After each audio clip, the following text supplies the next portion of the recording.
Abala na sa paghahanda ang mga otoridad sa ibang mga lalawigan sa Bicol, Visayas at Mindanao. Kanselado na rin ang klase at pasok sa opisina sa ilang mga lugar.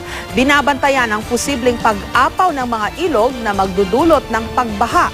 May report si JP Soriano. Hindi pa man tuluyang nakakabangon sa magkakasunod na trahedya ang Cebu, gaya ng 7.2 magnitude na lindol at mga mapaminsalang buhawi. Isa namang super typhoon ang inaasahang mananalasa sa probinsya. Kaya ang mga otoridad, puspusan ng paghahanda sa pagdating ng bagyong Yolanda. Mula bukas hanggang Biyernes, idiniklara ng walang pasok sa mga paaralan at sa Kapitolyo.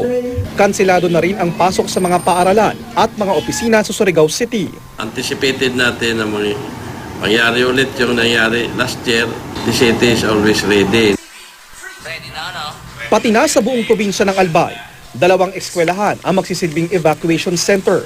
Oras na tumama ang super typhoon Yolanda. Lahat na naka-ready, rooms are ready for the evacuees.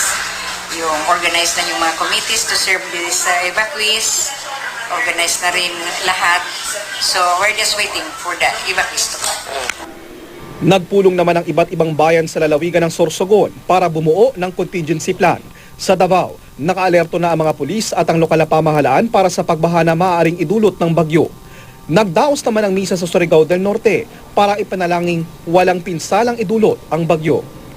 Pinayuhan na rin ang mga nakatira sa landslide-prone areas na lumikas na hanggat hindi pa humahagupit ang super typhoon. Pero bago pa man dumating ang bagyong Yolanda, kabi-kabilang pagbaha at landslide na ang naranasan sa ilang bahagi ng South Cotabato. Binabantayan naman ang posibleng pag-apaw ng Rio Grande de Mindanao, Pulangi River at Liguasan Marsh na maaaring magdulot ng pagbaha sa Maguindanao at North Cotabato. Lagpas na kasi ngayon sa normal ang water level ng mga naturang ilog. JP Soriano, GMA News.